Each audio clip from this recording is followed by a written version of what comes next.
G'day guys, welcome back to Supercoach with DR and welcome to the round 6 review. And I tell you what a round it was. We saw the good, the bad and the ugly this week. Some absolute monsters from Callum Mills and Clary, some mediocre scores from some of our other uber primos, Lockie Neals, Jack McRae, Tuke Miller, basically all the blokes that I currently own. And also unfortunately, we did see some pretty putrid rookie scores, and blokes like Rochelle, Horn Francis, all of a sudden find themselves ready to chop. But can we move them all on?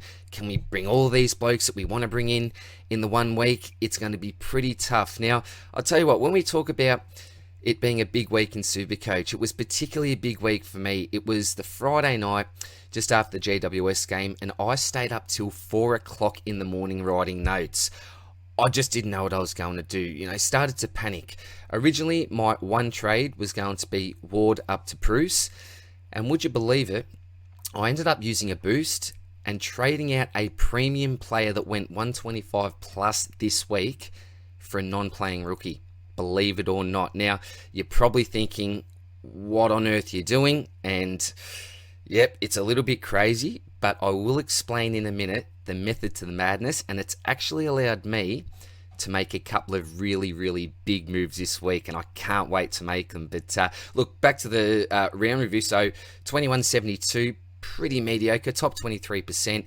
Season rank outside the top 10k. Now, that's not what I want at this stage of the season, but it is what it is. I'm going to make some moves, as I said, but currently 10,332. So that's it for the introduction. I'll go through the team now, and more importantly, I'll talk to you about the trades that I did make last week and the trades that I'm going to look to make this week. Now, the first thing you'll probably notice here is my remaining salary. I do have over 575k to spend this week, and this was all planned. This is all part of the grand plan. So I'll take it back to my trades last week.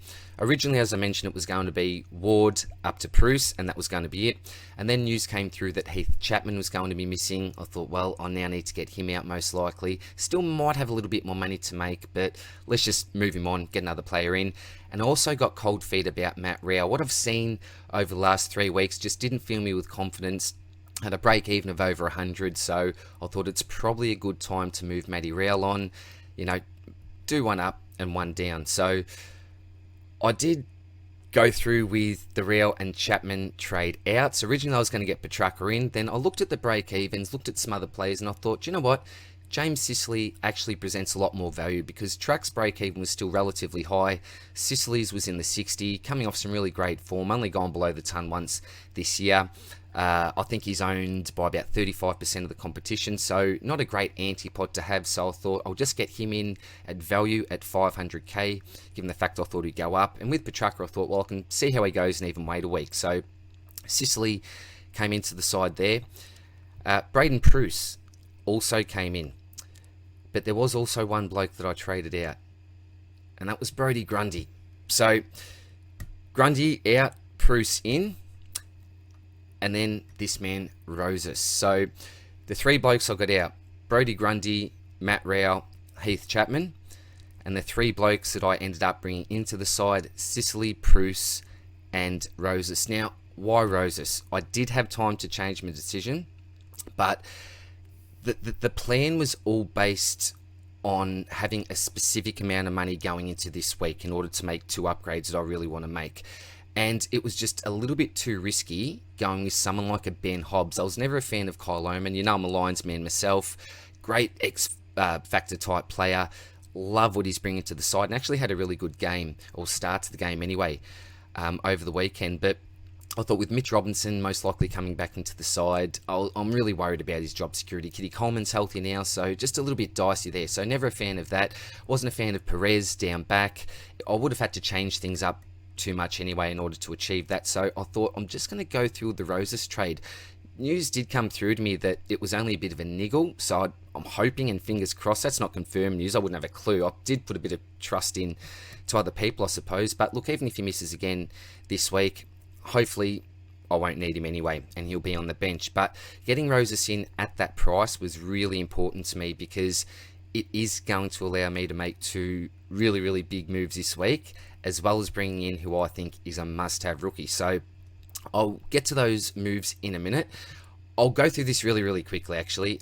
You know that I do the stocky each week, so I may even really just skip all the info and get through this and then get to my trade. So, Crispy 103. I didn't catch a heap of the match today, but what I did notice was he was on about 70 points at half time. So the fact he only ended up on 103 is disappointing, but it's his third ton in a row. So I'm really happy with that. And surely he'll be in the top 8 defenders this year, I think. Particularly with his durability, that's just an added bonus, I think. Hewitt's a must-have, continuing just to score ultra well. 114, 117 on the season for an average. Absolutely fantastic, Georgie boy. My new recruit, as I mentioned, was James Sicily. I did tweet after the first quarter apologising to current owners for bringing him in. I thought that I cursed him after the first quarter. Didn't have a ripper start. I think he was on about 8 to 10 points. But then he just went bang, got right back into the game.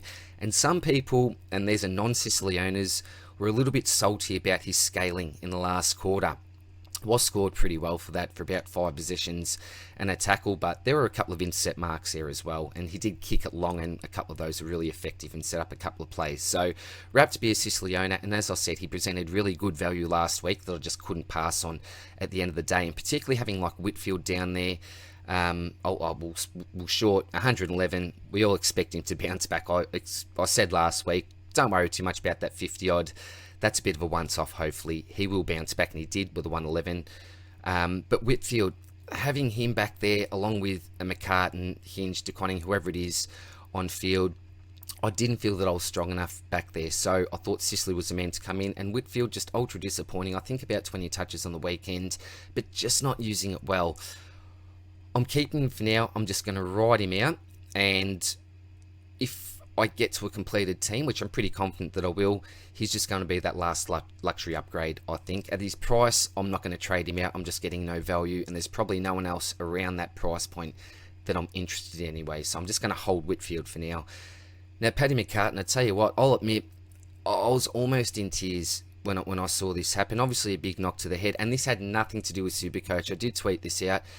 Just crushed for this man, you know, seeing those images of him, you know, in the rooms, just looks so dejected, shattered, and we know how much of a journey it's been for him, you know, coming back after his concussion issues, you know, feeling really comfortable at the level now, finding his position, I think, and that happening to him. I've heard that it's not, well, news has come out that it's hopefully nothing too serious, but it was just heart in the mouth type stuff. You can only imagine if I'm feeling like this, what his family's feeling like, but yeah, not even from a Supercoach sense, just from a personal point of view here. All the best, Paddy. His courage, you know, how many times did he back into a pack today? It was at least twice before he got that big knock to the head. And that was just an accidental one, wasn't it? Was it Wingard or someone else just falling on him, I think? So just super courageous and scoring really well up until the point where he did get injured. I think he was on about 48 to 50 points, so did get staled back a little bit. This game was unreal for scaling. They got to 3,300 points pretty quickly and then had to change things up a little bit. But all the best, Paddy. Hope that you are well soon, mate. Hingy didn't play again. Now, did he play in the VFL? I'll have to find out. I'm not too sure if he played in the VFL. That's actually slightly concerning. The fact that he was fit and he wasn't selected to play. They had a good win, the Crows. So he's actually in my trade plans this week currently. But with Rochelli's break even, that was not really expected for me, that 35, that may change this week, but I'll talk about that in a minute. DeConning, really nice for a 66. He's going above my expectations. So if you had him on, in place of McCartan, then there's an extra 22 points, which was a little bit of a surprise to me, but it is what it is. He'll just continue to make some cash for us. On to the midfield.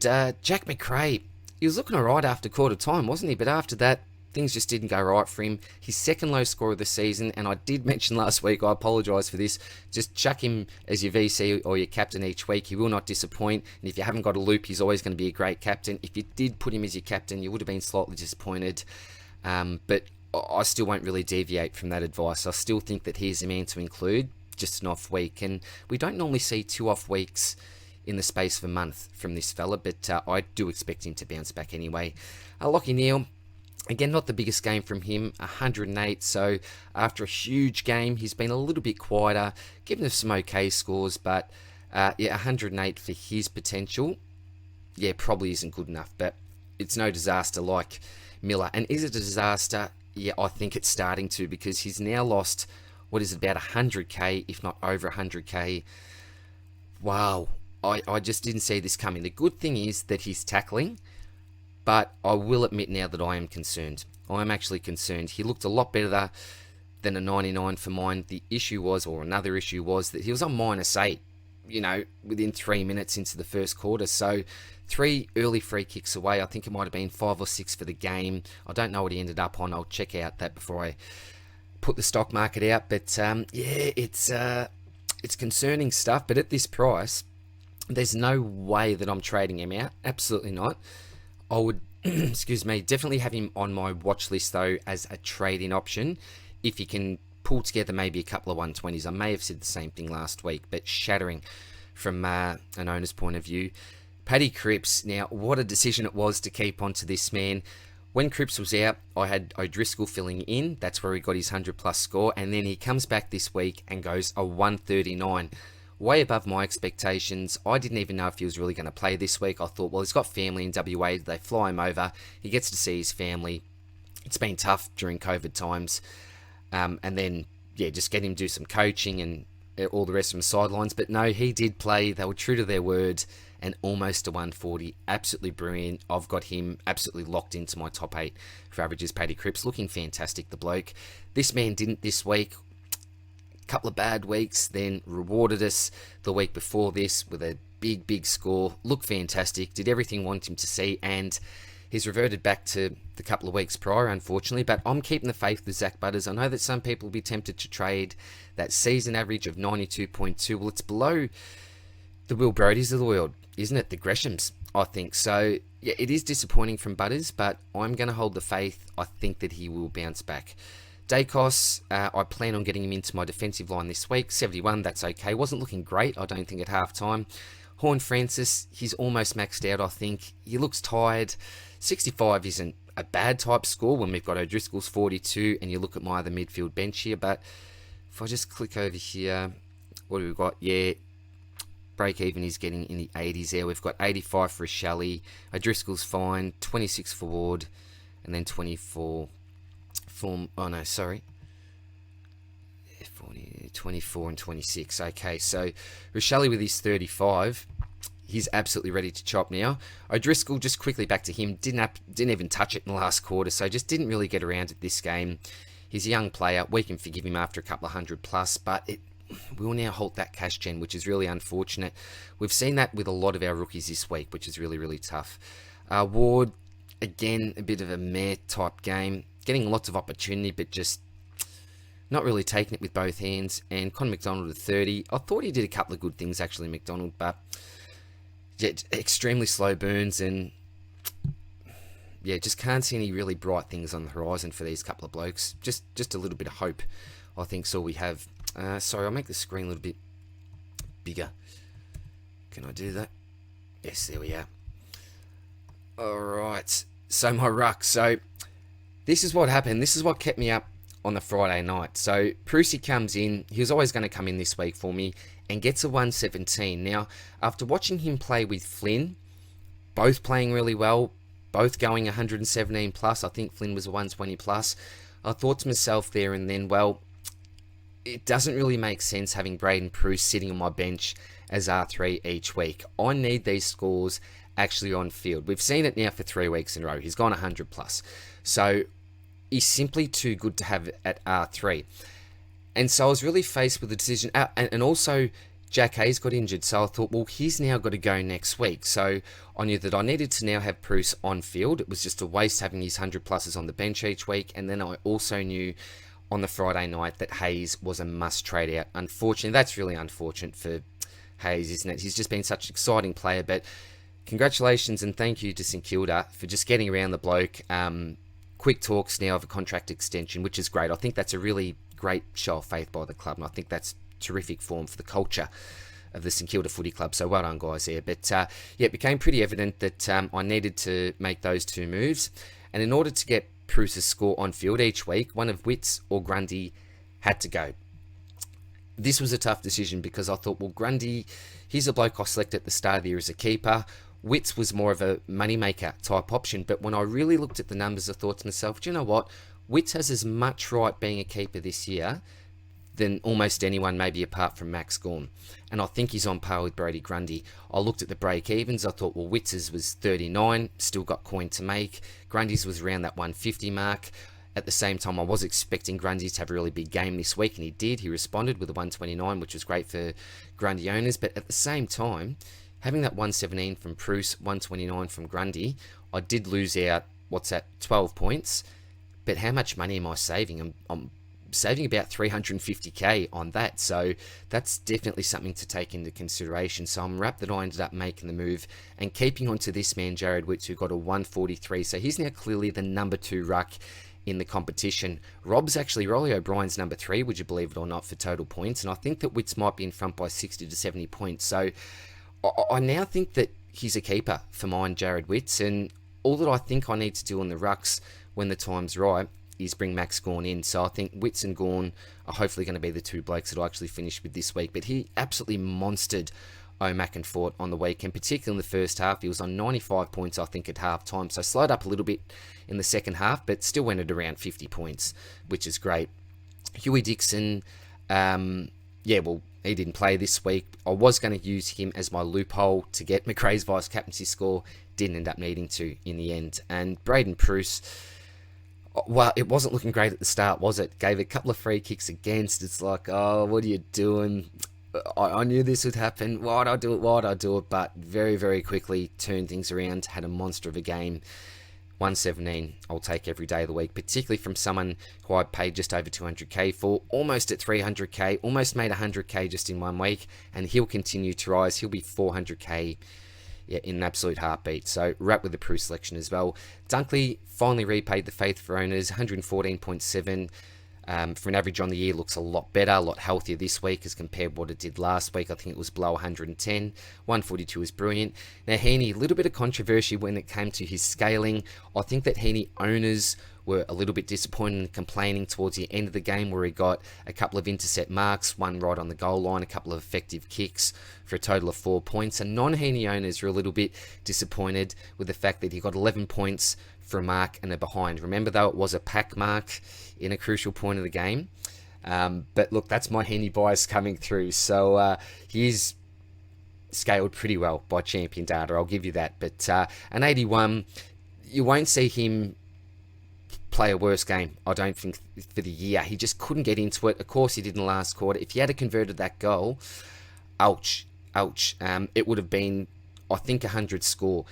The reason why I'm thinking that anyway is because Warner did get the next goal, and I think he got 17 to 19 points. I'd have to check my notes, but you had 17 to 19, that's pretty much 100 score. So the fact that this is a floor type game and it's an 80 is actually a pretty good sign, I think, but disappointing at the same time from Isaac. Will Brodie, I'm convinced he's a keeper now. I'm counting him as a keeper in my side, and he really does deserve a triple figure average, 99.8. He is so close. Let's just scale it up for him because he deserves it. He's just been phenomenal, and I won't mention how good he is with his hands. I won't make it X-rated this week. Cogs with a 91.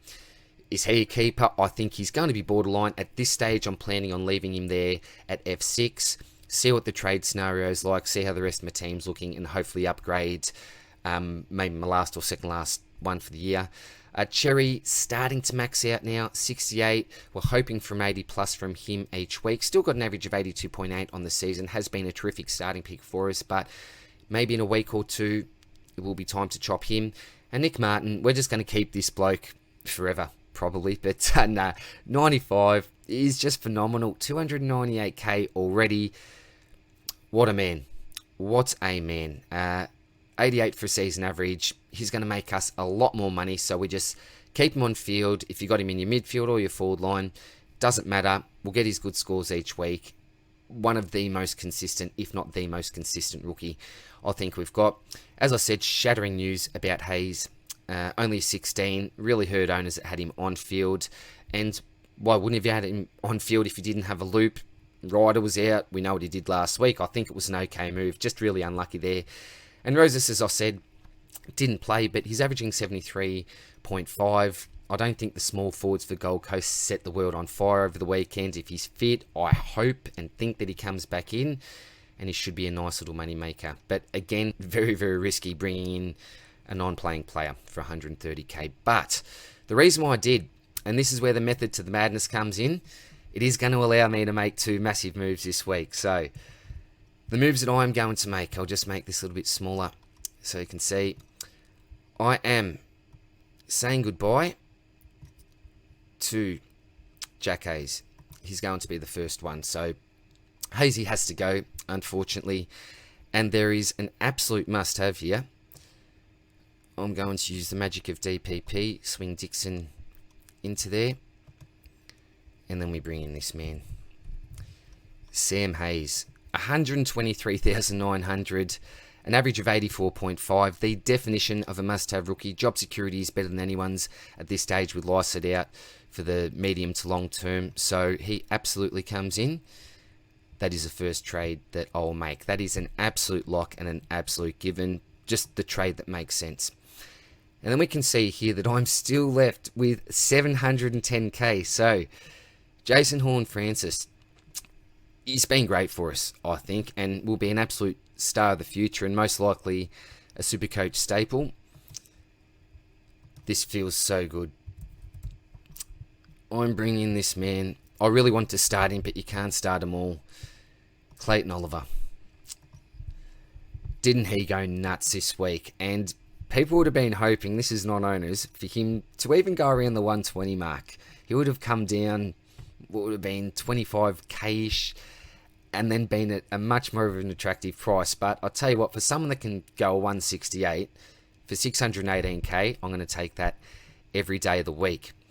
And so I've got another trade left, and I've got 414k. I told you I was excited this week, and this is one of the biggest moves I've made in a long time in Supercoach, and that's why I did trade out Grundy last week, got Roses involved.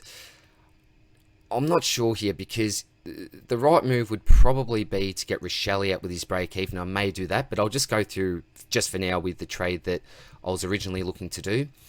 And what this also allows me to do by trading out Hinge is get Dacos onto my field in the defensive line. We know that McCartan won't even be available this week due to these the concussion protocols, which is super unlucky. I'm actually tempted to go Mills, but I'm just going to go ahead and bring this man in, Jack Steele. And you can see that I've got 29k left. So if I had gone Hobbs, for example, over Roses, I was really cutting it fine. But I left a little bit of wriggle room with my maths, and everything's worked out an absolute treat. So this week, well, what are the trades that I've just made? I won't actually undo these trades, but by using a boost last week, and again, I'm using a boost this week, but boosts are meant to be used, particularly if you can make some solid upgrades like I'm doing now. How's this for 3 trades? Out Hinge, Horne-Francis, and Hayes. In Oliver, Steele, and Sam Hayes. So getting Hinge's score off field, Horne-Francis' score off field for Steele's and Oliver's. I don't think you can do much better than that for a couple of upgrades. So all of a sudden, the team is looking a lot healthier. And this is a marathon. I've said this a number of times. And I really did feel like I needed to make a couple of big moves in order to start to move up the rankings and do something serious in regards to my season. And I think that I've done that in the last couple of weeks anyway. So now the team looks like this. You've got Crisp, Hewitt, Sicily, Short. Really happy with those 4. Whitfield I'm not happy with, but he is what he is at this stage. Could come good. I'm not holding out too much hope though.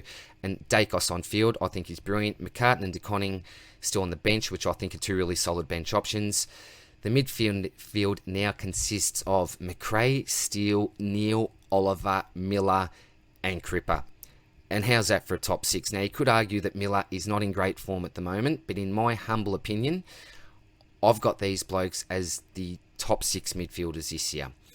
That's just in my opinion from here on out. So we are concerned about Miller in particular, but I'm absolutely wrapped with that setup at the moment. And I'm simply not going to have to pay up in my midfield. You know, there's 2 more spots there.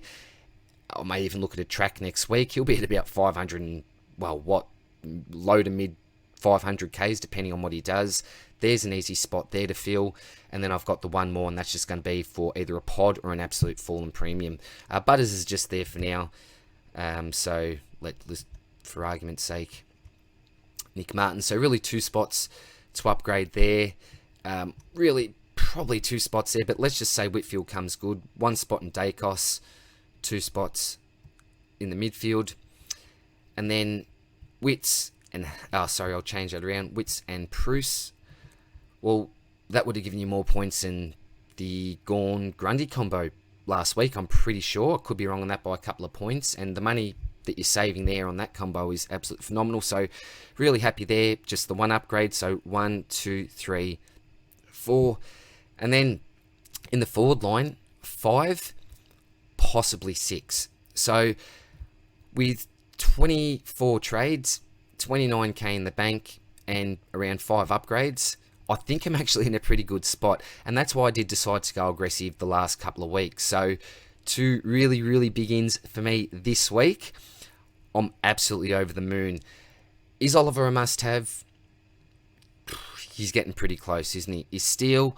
Well, I think they both are by the end of the season, to be quite honest, because I rate them that highly. Callum Mills is another bloke that lots of people are possibly going to look to bring in this week. So the stock market is going to be a big one, and I'll give you as much detail as I can on these particular players. I may not go into so much detail about, some of the random type players that I pretty much know that we're not going to bring into our sides this week, and instead really, really focus and hone in on who I think will be the really, really solid trading targets this week, as well as those blokes that I think may be actually ready to move on, unfortunately. Probably a little bit earlier than we expected. So cash gen is a little bit of a concern for some, but I'm still quite comfortable with how I'm looking at the moment. We're all in different situations, but that is the video for this week, guys. I hope that you had a ripper of a round.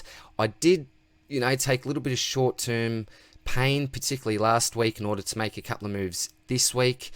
But that's just the strategy side of things. As I said, on the Friday night, it was literally 3 front and back A4 notes, even jotted down my side, what's it going to look like hopefully at the end of the year, what's it going to look like in 2, 3, 4, 5 weeks time. All my plans, I'm sure, will go out the window. I'm sure something will happen this week and I won't be able to do what I want to do here. But it is what it is, and that is the game that we play. So really looking forward to the stocky this week. I'll also try to pump out another different type of video, just see if I have time. I've been a little bit under the pump because I'm back at school tomorrow, unfortunately. Well, not unfortunately. I do love the kids. I love my job. Love all the people that I work with. But a little bit less time to put into Supercoach anyway. But hope you had a ripper of a week anyway, guys. I'll see you soon in the stocky. Take care and all the best of your trades. See you soon, guys. Bye.